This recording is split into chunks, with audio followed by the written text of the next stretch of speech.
Okay, hello. Welcome to another video, because I decided to make a video again to talk about this. The Polaris Prize, not long list, it's just a long list I have physically. The short list. It is a little bit after 11:30, so the short list was just announced 30 minutes ago from the Carlu in Toronto. Polaris Prize, if you don't know what it is, it's the prize for the best Canadian music. They give like $10,000 in like a novelty check for the best music based on artistic merit, and that's it, not sales or anything like that. It's a big thing, very prestigious, I guess you can say. Past winners include Arcade Fire, Owen Pallett when he was called Final Fantasy, Godspeed You Black Emperor, Caribou, Patrick Watson. A lot of winners fucked up. So I was going to talk about a short list, speak about who's on it, some snubs, some surprises. Let's go. So the first person on the short list, I'm doing this in alphabetical order. This is the long list, but I have short list marked after each name. That one, I put it down myself. So the first one, Arcade Fire, Reflector. Very expected. Arcade Fire, I think, whenever they're going to release an album, they're going to be shortlisted. At least long-listed, but at least shortlisted. Are they going to win? No, Reflector wasn't as good of an album as The Suburbs. And just winning 2 years ago? 3 years ago, 3 years ago. Feist won 2 years ago. 3 years ago, I don't think they're going to win again. And if they do, I think people will be very surprised. I don't think Reflector was enough to get in the shortlist, but I don't think it's enough to win. I wasn't a big fan of Reflector. I thought it was a very poor way for Arcade Fire to go in, but hey, they're going to get nominated. They're one of the biggest Canadian bands. You got to expect it. The next one, Bazia Boulash, Tall Tall Shadow. I haven't listened to this album because I can't find a torrent of it yet. Maybe there'll be one, but I'll buy it. I like some of Bazia Boulash's outwork. I've seen her live once. She's interesting. She's not one of my favorite people, but I don't know how Tall Tall Shadow is, so I can't really put an opinion. I predicted this album to be shortlisted along with Arcade Fire. I got 7 out of 10 correct on who I predicted to be shortlisted, which wasn't good for me. I can't really give an opinion on that because I haven't listened to it. The next one, Mac DeMarco, Salad Days. I'm glad this one's on here. This was on my personal list of who I want to be on the short list. I really enjoyed Salad Days. I think it's some of Mac's best work. If you saw my video of my midway year, I've had Salad Days on there. I really enjoyed Salad Days. Do I think he's going to win this one? Don't think so. It could be a surprise, but I don't think Mac is getting a win. But I really enjoyed Salad Days. I think it's very well to be deserved there. Next one, another very predictable one of another person that will pretty much always be shortlisted. Drake, Nothing Was the Same. I enjoyed this Drake album. I thought it was one of Drake. I didn't like Take Care, and that was shortlisted before, and I'm like, why is this shortlisted? But I really did enjoy Nothing Was the Same. I think it was a very good album from Drake. It was very, not different, but I thought it was actually felt fully fleshed out and a lot more, like, realized for what Drake was trying to do. I think it deserves to be on the short list. It was one of the better Canadian albums of last year.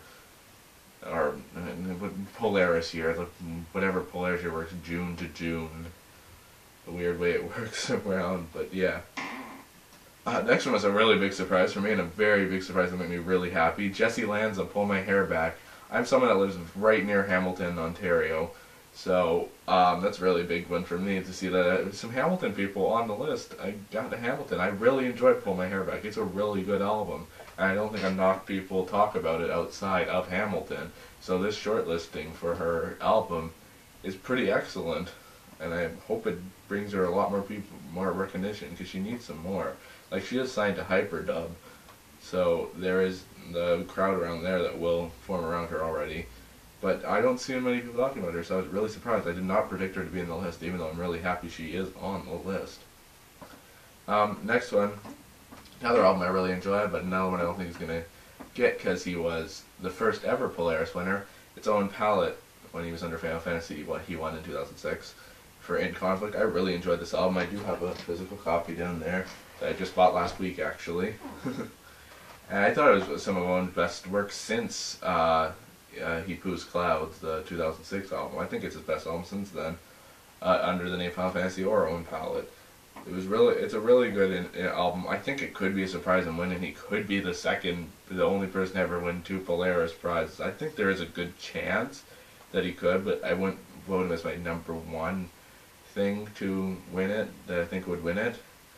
Next one, an album I really enjoyed. I really like this year's Shortlist. There's a lot of good stuff on it. I was really surprised. Last year's Shortlist was really good too. The year before it was a little let down, but last year's Shortlist was really good too, so I was really surprised at how good the Shortlists have been. The next one is Shad's Flying Colors. I love Shad. He's been shortlisted a bunch of times, but he's never won. Could this be the year? I really enjoyed Flying Colors. I don't know if everyone else did, because I didn't hear as much resounding applause behind it as T-Soul, I guess is what you call it, or Lost backwards, or The Old Prince, or any of that. But I think they could give him for, like, the way like the Oscars work, that they'll give someone an Oscar for one role. It wasn't really amazing, but just to give their life goal. I think Shad could win it this year. I wouldn't be upset. I really enjoyed Flying Colors. I just saw Shad live this weekend too, so that was cool for him that he got that. I really enjoyed. I would say Flying Colors is one of my top picks of who I'd like to win if I could pick that, or Jesse Lanza probably, or Timber Tomber, who I'll get to later. Would probably be my top 3 of who I actually want to win out of the shortlist. Next one, Tanya Takak. Tanya Takak. I can't pronounce her name. I think that was her name properly. Animism. I haven't listened to this. I didn't even know who she was before she was longlisted. And I know some people are going to be like, what the hell? How do you not know who she is? Sorry, I didn't know. I don't listen to throat singing. Usually. I listened to some of her stuff. The album, I can't find the full album anywhere, but I listened to some stuff on YouTube. It seems interesting. I definitely will have to listen to it now that it is shortlisted. Figure out a way to buy a copy or something. I can't give anything upon this, but when I saw the Polaris Salon for a long list, a lot of people were talking about how much they like this album. So I think this one's a very high runner for what could actually win Polaris this year. So definitely keep an eye on that one. I think it might win. Who knows? I don't really know the album. I've got to listen to them. Next one, my last of my 3 that I think should win. Timber Tomber, Hot Dreams. Timber Tomber were last shortlisted for their album Creep On Creepin' On. I love Creep On Creepin' On. I really enjoyed Hot Dreams as well. I don't think it was as good as Creep On Creepin' On, but Hot Dreams is a really good album. I think it's very well deserving. Do I think it's going to win? I still don't think Timber Tomber are in the position that the Polaris Prize people will give them a win, but I'd like to see them win. I really enjoyed Hot Dreams. Last one, Yamataka / Sonic Titan, Uzu. I've listened to this album a few times when it was on advanced streaming online. I don't have the album. I wish I did. I have their last album that was shortlisted, YT / ST. I enjoyed that album a lot. I didn't enjoy this album as much, but some tracks on here are great. I don't think this one's gonna win. It got the vote. I was expecting it to get the vote because it seems like YTST have a pretty solid fan base in the Polaris jurors, and they got the nomination again. Even though a lot of people probably weren't expecting it, I was expecting it. I didn't actually put it on my list because I'm like, But yeah, out of my 10, I put down. I got Reflector correct, Salad Days correct. Nothing Was the Same correct. Tall Shadow I got correct. I got in Conflict I got correct. I got Flying Colors correct, and I got Timber Tomber's Hot Dreams correct. And Animism. Sorry, I put Animism down too for Tanya Takak. I think that's 7. But that's besides the point. Let's talk about a little bit of snubs. Surprises. I already said the surprise of Jesse Lanza is a very big surprise. Everything else is pretty solid of what I think would be on there. The only one that really surprised me was Jesse Lanza, and it was a happy surprise, not a bad surprise. So it was a really solid list this year. One thing that really surprised me that was not shortlisted, which I thought was going to win it all, because this album had a shit ton of praise last year, and I fucking loved this album as well. It was one of my favorite last year. Tim Hecker, Virgins. Where was that? Why is that not shortlisted? Like, that was an amazing album, and I think Tim Hector's best thing he's done by far. It was a fantastic fucking album. Way better than anything else he's done. But I'm just really surprised. That was a really surprising one that was not on there. Another one, I wish Bad Bad Not Good was on there. I wasn't predicting them because it didn't get as much talk about. I love Bad Bad Not Good's 3. It was my #1 album of the mid-year so far.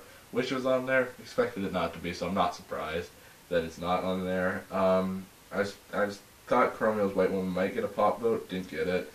There's no Francophone artist this year either. I was expecting Dead Obies from Montreal Sud to get a Francophone nomination. But no French artists this year. I was surprised that. That's a little disappointing that they didn't represent French. I don't know a lot of Francophone artists. I did listen to this Dead Obies album, and it was really good, actually. I listened to it after they got longlisted. I enjoyed it. I was expecting one of the French artists to get long list. I didn't know which one. Not long list. It's short list. I didn't know which one. But that. Diana's Perpetual Surrender. I enjoyed that album. I wish it was on the list. It wasn't.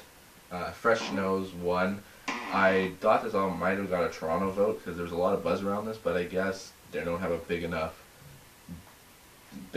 base across Canada that they got the vote to be on the short list. But I was expecting that one. Gorguts I would have liked to see, but there's no way it was going to be in there. I didn't think they nominated a big metal album, just like they didn't do Ken Mode last year. Moonface, I thought could have been on it, and wasn't.